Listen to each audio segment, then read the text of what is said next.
Magandang araw po sa inyong lahat. Ako po si Abby Jubilia, Farm Supervisor po ng Mac Farm ng Celeste Trading, na mayroon po kaming 212 sow level, 8 wars as of now. Noong December 2010 po, nung pumunta po dito yung mga taga-agri-checkers, nagpa-implement po sila sa amin ng Winowin na nakasalukuyan po na ginagamit pa rin po namin. Kumbaga yung sa Winowin po na yon, ang objective po namin doon, kumbaga ito po ina-emphasize po namin doon, yung makapag-earn po kami ng maaga na maganda pong timbang. Ang ginagamit po namin produkto po nila na ginagamit po sa amin yung pong piglet milk na pagkapanganak po nung mga biek, ginagamit na namin siya.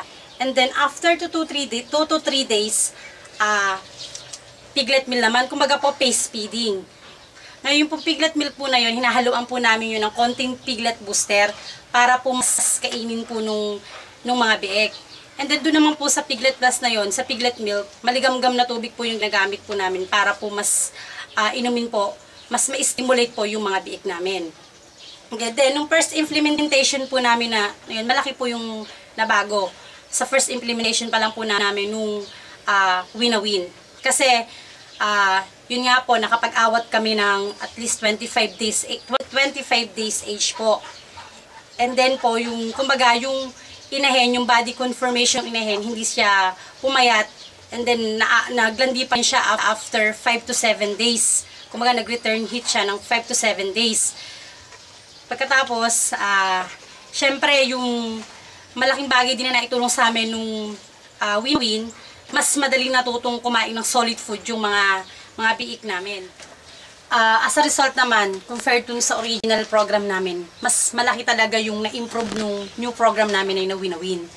Bakit kamo? Kasi, mas, yun nga, sinasabi ko, nung pagdating dun sa biik, mas madali silang natuturuan kumain ng solid food. And then, syempre, kung pag mas madali silang natuturuan ng solid food, mas maaga namin silang maaawat. Tapos, dun, kumbaga, yung gatas din sa inahen, hindi sila nako-concentrate dun sa pagdede lang dun sa inahen. Eh, pag hindi sila laging dumedede dun sa inahen, syempre, yung hindi babagsak yung katawan ng mga inahen kapag inawat sila. Pagkatapos din, syempre, dahil din dun sa Winowin na yun, mas madali naming mas tumataas yung parity index ng mga inahin namin kasi mas maaga silang naaawat. Tapos, pagdating naman dun, siyempre, yung mga program na yan, yung mga ini-implement namin program na yan, may mga critical factors din yan, o may mga factors din kami kino-consider. Unang-una kasi, siyempre, yung facility. Kailangan may labangan, hindi butas. Siyempre, kailangan din may water, o kailangan malinis yung painuman nila para syempre mas mainam yung malinis, syempre hindi maiwasan din yung pagkakasakit. Hanggat maaari rin sana maganda yung breed na magagamit namin kasi based of my experience kasi may mga lahi rin kami rito na magaganda, meron din kami lahi dito na selection lang. Ngayon, dun ko nakita nung nanganak yung magandang lahi, talagang mas maganda yung biik nila kaysa dun sa mga dito lang nanggaling na lahi. Pagdating naman, syempre, pinaka-importante din yung management. Syempre, kahit maganda yung pakain mo, kung yung naman tao, hinahayaan lang naman na marumi, hindi nagdidisinfect, hindi nalilinisan o napapanisan naman, useless lang din yung paggamit natin ng mga produkto na yon kung hindi rin yung taong nakalagay doon, hindi tama yung ginagawa nila doon, kung hinahayaan lang nilang mapanisan o kaya hinahayaan lang nilang hindi malinis yung labangan. Tsaka, kumbaga dyan din, yung mga adjustment din kaming ginawa. Yun, kailangan maligamgam na tubig yung ilalagay namin sa na tubig dun sa gatas para mas nai-stimulate yung mga biek. And then, yung naman sa piglet meal naman yun, sinabi ko na nga kanina na kailangan sa piglet meal may konting piglet booster para mas a-feeling sa kanila o mas ganahan silang kainin yung piglet meal kapag may halo nun na piglet booster. Ngayon naman, syempre dun sa paggamit namin yung program na yan, maraming problema talagang na-resolve. Kasi dati, 30 days nag-aawat kami. Minsan umaabot pa kami ng 35 days nag-aawat kami. Kasi kaya ako umaabot sa ganung age, kasi tinitingnan ko yung biek, parang yung timbang nila, hindi pa pwede pang awat. Ngayon, syempre, pag nag-awat ako ng 30 days, magsasuffer din yung inahin ko. bababa ngayon yung parity index ng mga inahin kasi nga 35 days sila naaawat. Tapos napapansin ko din, syempre sa tagal na pagdede ng mga biik, bumababa rin yung timbang ng inahin o bumabagsak yung kanilang katawan. At pagdating naman sa paglalande, kung bumabagsak naman yung katawan nila, hindi ko ma-acquire yung proper na age na dapat 5 to 7 days maglalandi sila. Eh hindi ko na ano yun kasi mostly pagkapayat ko inawat, 10 days to 15 days talaga. Minsan naaanuhan pa ako ng isang cycle bago ko sila maawat dahil bago sila mapabulugan kasi nga dahil sa payat yung inahin. And then pagdating naman dun sa mga biik, talagang malaking bagay yung winawin kasi mas madali silang naturuan ng pagkain ng solid food. And then syempre pagdating nila pag naawat sila, mostly kasi nung dati, pag nag-awat kami, oo, 7 kilos yung average nila. Pero bumabagsak sila pag nandun na sila sa wingless. Kasi nanininibago sila dun sa pagkain na kinakain nila. Plus pack na, syempre, hindi sila sanay na agad. Kumbaga, hindi sila sanay na, kumbaga, sanay sila na gatas lang yung dinedede nila dun sa inahin. Kaya talagang bumabagsak sa 7 kilos. Minsan, nararanasan pa namin, nagpa 5 kilos na lang sila. Kaya malaking bagay talaga yung win-win nung na-implement dito yun sa Mac Farm.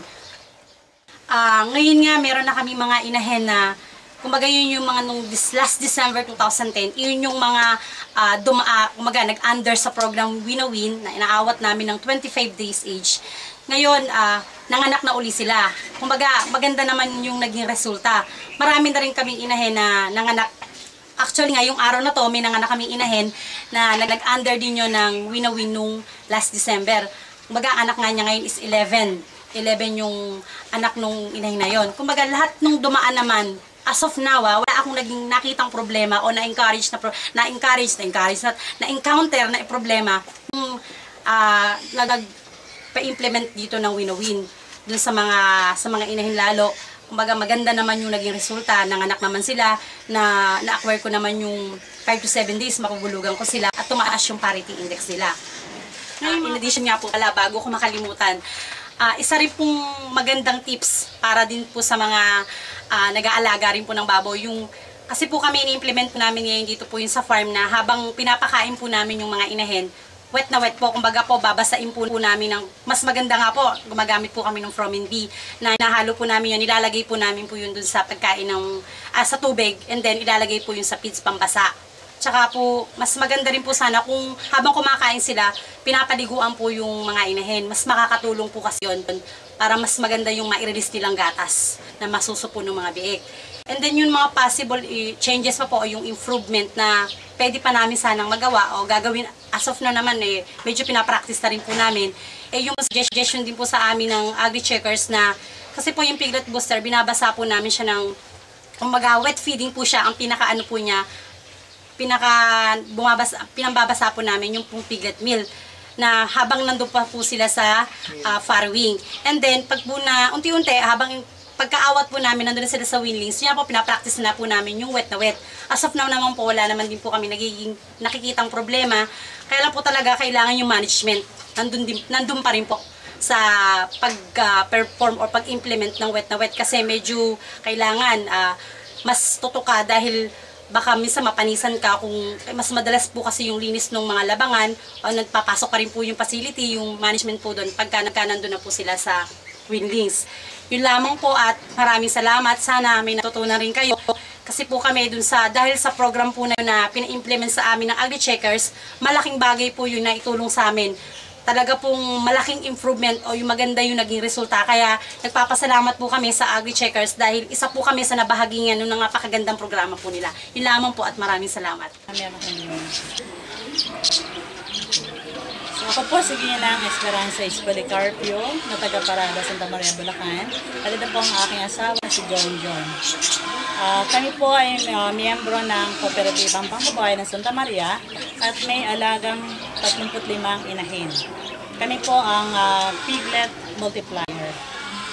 Ang mga piglet po na napoproduce o napapanganak ng mga inahin namin ay siya namin dinadala sa mga contract grower ng kooperatiba. Sinubukan ho namin ang Early Win-Win program noong last March 2011. So, after 3 days po ng pagkapanganak ng mga yung mga piglet, tinuruan na po na mag-take sila ng piglet milk and piglet meal. At sinuportahan din ho ng gentamicin. So, so far po, naging successful naman po yung trial namin na to, yung early win-win program.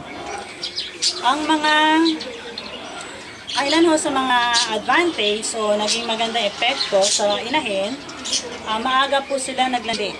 So after a week lang ng pagkakawalay sa mga kulig, maaga sila naglandi. So it means madali po mas madali silang magbuntis. So yung cycle po ng kanilang yung cycle na kanilang panganak mas mabilis. At yung sa pangatawanan po ng mga inahin, since hindi ho naging dependent yung mga kulig, dahil natuto na nga sila mag-take ng piglet milk, so hindi sila masyadong dumepende sa gatang ina. Okay. Now, sa mga piglet naman, naging maganda ang build ng pangatawan. Hindi sila mga tabang gatas nung maiwalay na. So, maganda ang naging timbang ng mga piglet. Now, para naman sa akin, para sa akin, mas magiging successful yung programa kung ang management, time management, ang facilities, at ang feeds ay maganda. So, since maganda yung naging epekto sa amin, at i-continue namin yung programa ito. Sa mga nag-experience namin sa pag-aalaga ng kulig at sa win-na-win program na ito, sa kadayanan po na kinapos kami ng farrowing pen, so yung pong isang akayan po namin ay naiwalay po namin ng 17 days.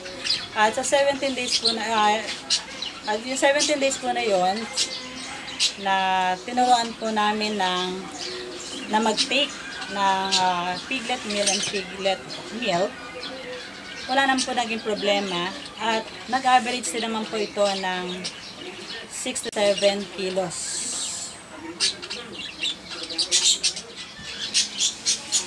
So sa ngayon po,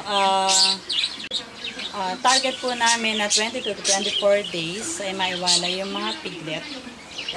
At pero depende rin po ito sa kondisyon ng mga piglet. So kung average na 67 kilos ang target namin para maiwalay yung mga. Okay. So far, sa win-na-win program, winner kami.